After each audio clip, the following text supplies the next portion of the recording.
You're listening to the Gab Street Podcast, Columbus, Ohio's #1 podcast for underground talent. Every week we have new conversations with interesting individuals who contribute to the Columbus economy and its lively culture. You may find just what you're looking for right in your backyard. Let's get right into it.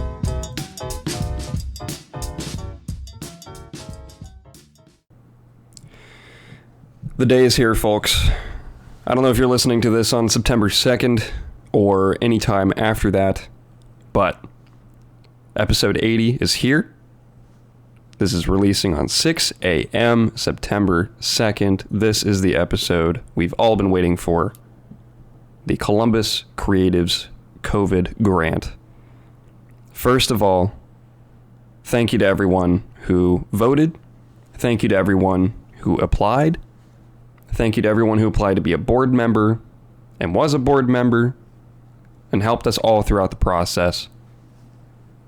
We got some exciting announcements today.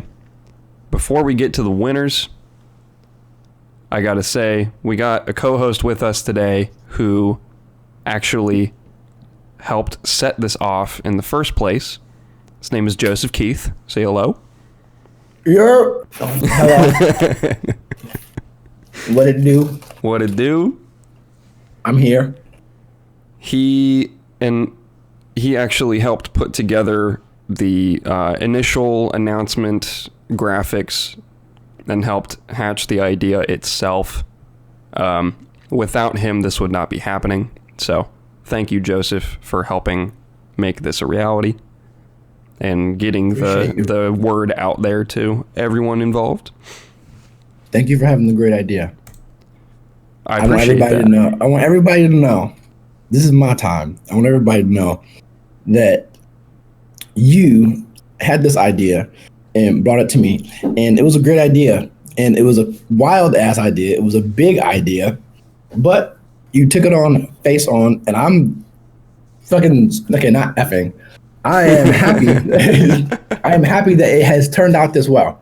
And especially for the first time, I think that you're definitely going to be able to grow on this. We're going to be able to grow on this. And that this is going to be something that's probably going to do things that we never could even imagine. Because just off your first time doing it, this first little push during a pandemic, and we got that much, I think that was a pretty good job by you. So I'm very proud. And I'm glad to be here to help announce it and set it off. I appreciate that, my friend.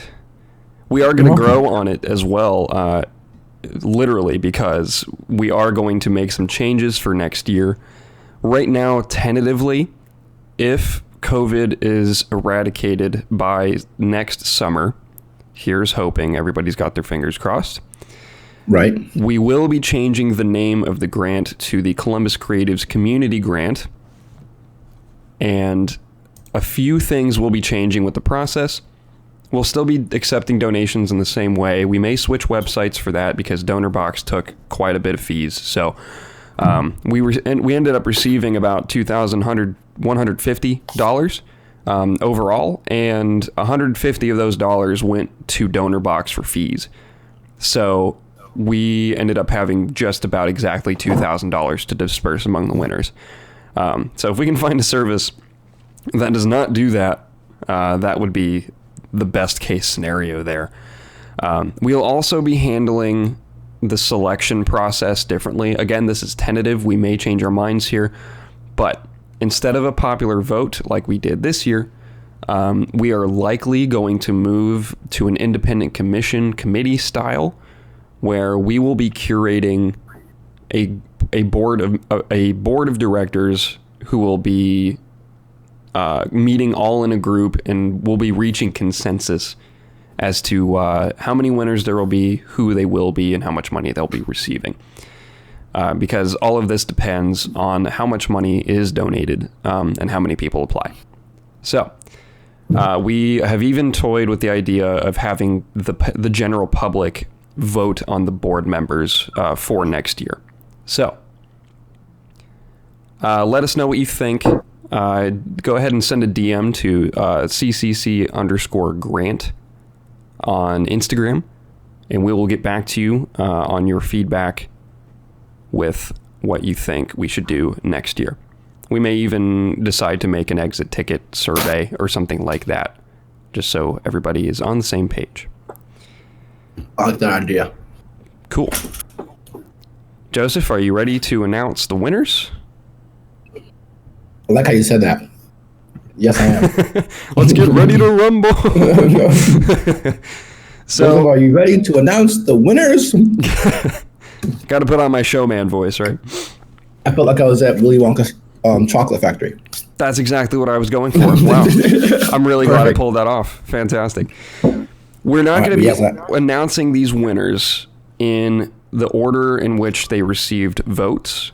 This is purely going to be the 4 people who are going to be receiving the money. This is in no particular order. All of them are receiving the same amount of money, $500, because they applied to the grant, they were approved into the public vote process, and enough people voted for each of these individuals that they have been selected to receive the $500 grant. So, without further ado, let's get to the first winner. This person is named Kenzie Coyne. Kenzie Coyne is the front singer for the alternative rock band called Hello Luna. And the COVID-19 pandemic affected her livelihood. Here's how she responded to the question of how the pandemic affected her livelihood. She said, "We are no longer able to perform live shows, where the bulk of our income comes from. We rely on selling merch and guarantees from our live performances to fund our band. We had festivals and shows lined up throughout the summer to help pay for our upcoming releases, and every show has been canceled." Now, her response to the question, describe in detail at least one creative project you plan to complete in the future. She said, "Currently, we are working on a reimagined EP. The songs have all been remixed from our previous EP, Dear Demons. We are releasing the songs with a video explaining what the songs are about and the story that went behind creating the lyrics of the songs. Our hope is to inspire those who face adversity and trauma to feel seen and understood through the video and the songs. We have worked on songs at Milo Arts Recording Studio and Avant Music Group. The video has been shot and currently being edited by Danny Rogers. The graphics and promo shots to promote the project were shot by Ross Thiessen at the Bloom Division. The EP and visuals will be released July 10th. The commentary video will be released later the same month. So those are already out. Y'all should go check those out. Hello Luna is pretty awesome." And her response to how will receiving money from this grant benefit them? "We have been paying out of pocket for the recording costs, video, and promo material. Receiving money from this grant would allow us to properly promote the EP and pay the remaining amount from recording costs." And lastly, how will they, if they receive this grant, give back to the community? "If we receive this grant, I will be able to bring my story to a larger audience to further our vision we set out for this project, to giving a voice to the voiceless. We are currently working on a platform for victims of domestic violence and for those who are struggling in any form. The platform will allow people to reach out to someone who is able to offer advice and give direction from their own experiences free of cost. As I begin being more open with my struggles and talking about the nature of our music, I began receiving a lot of personal messages from people asking for advice on support groups, and people began to share their pain and past traumas with me. The goal of this EP is to release and promote it, and to have a platform ready for those who feel inspired to start talking about their own stories to a safe group of individuals who will listen and support them.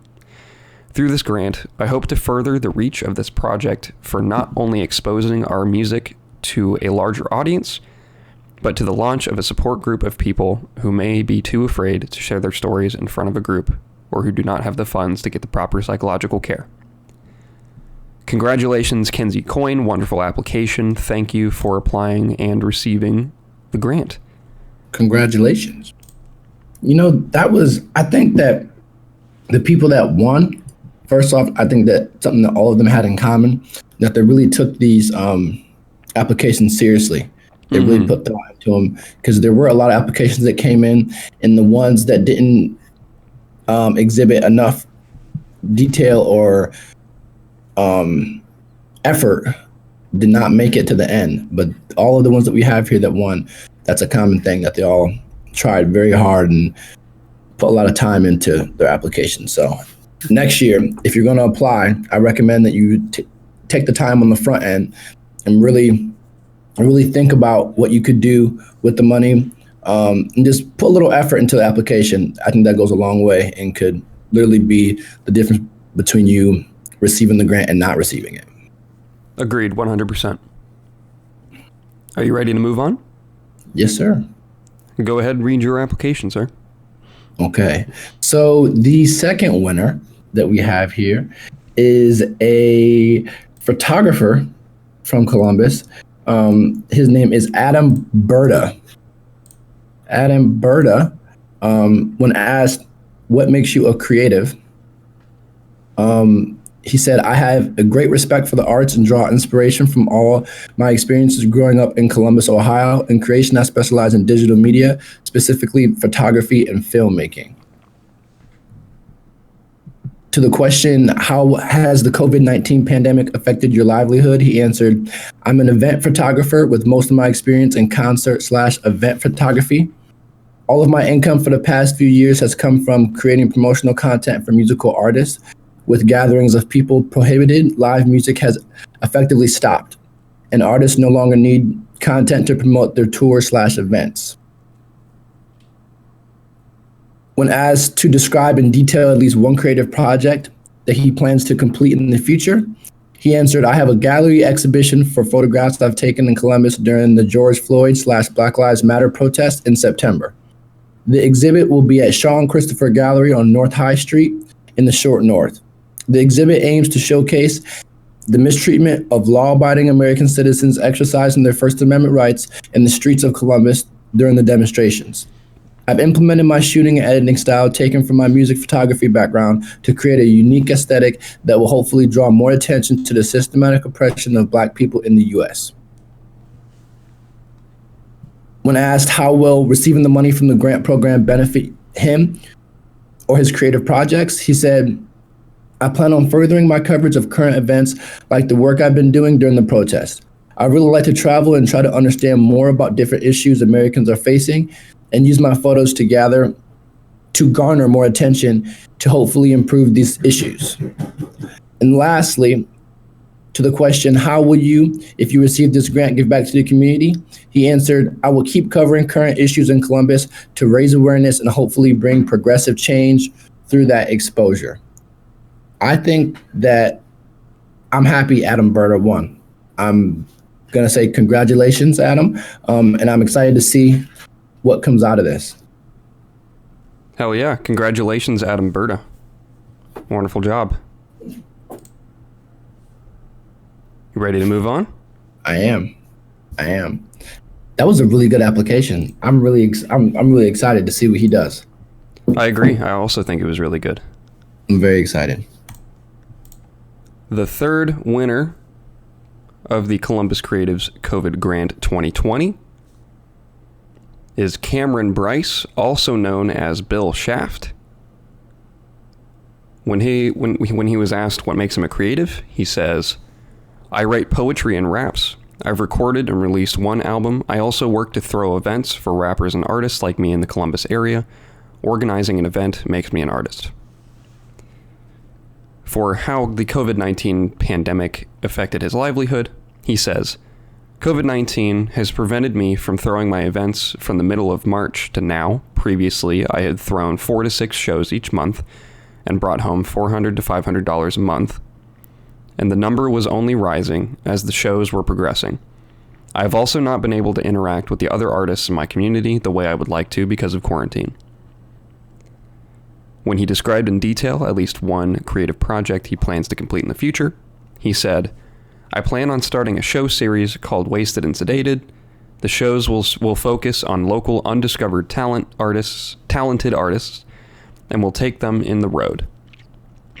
I have established a good relationship with bars in Columbus and Chillicothe to where I can have a regular monthly show. I'm working on a bar for that in Cincinnati and Athens.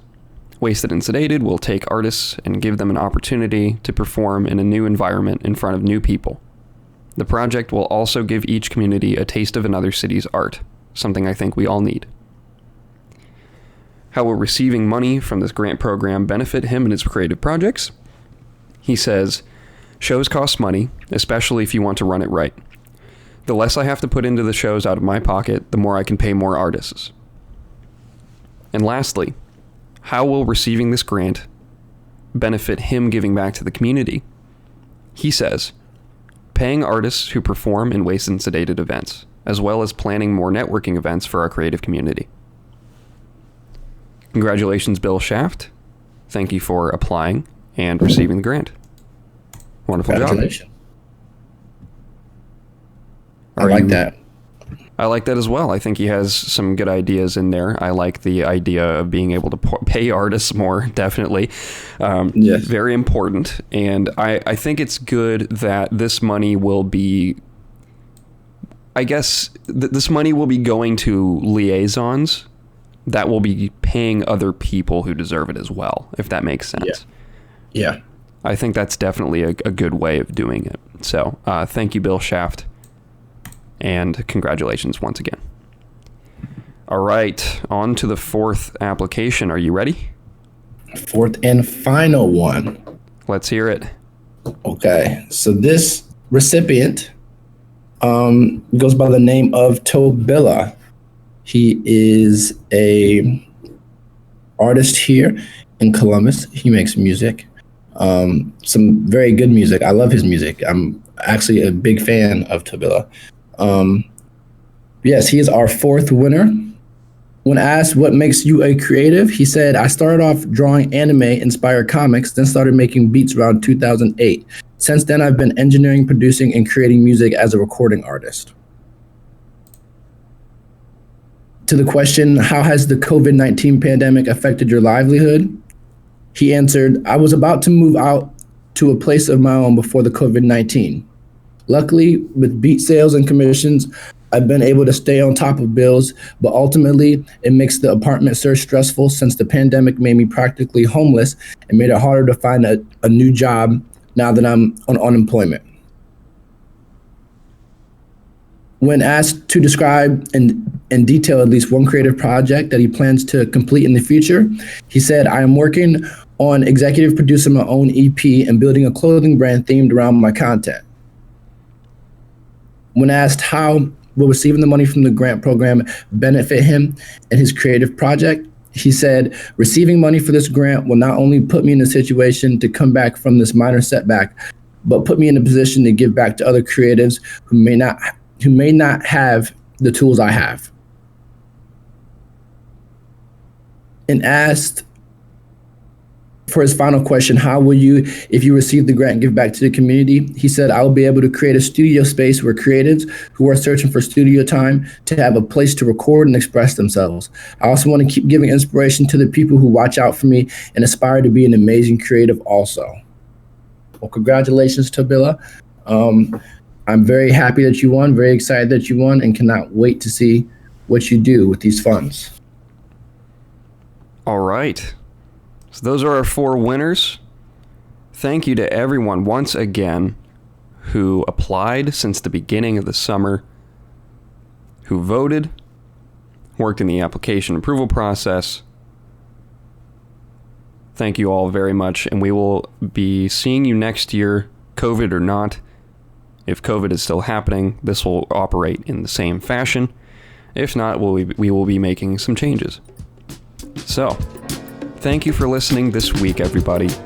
I know it's a short episode, but I'd say this one deserves to be short and sweet. So, we will catch you next week with yet another interview on the Gap Street Podcast. Thank you for listening, everyone.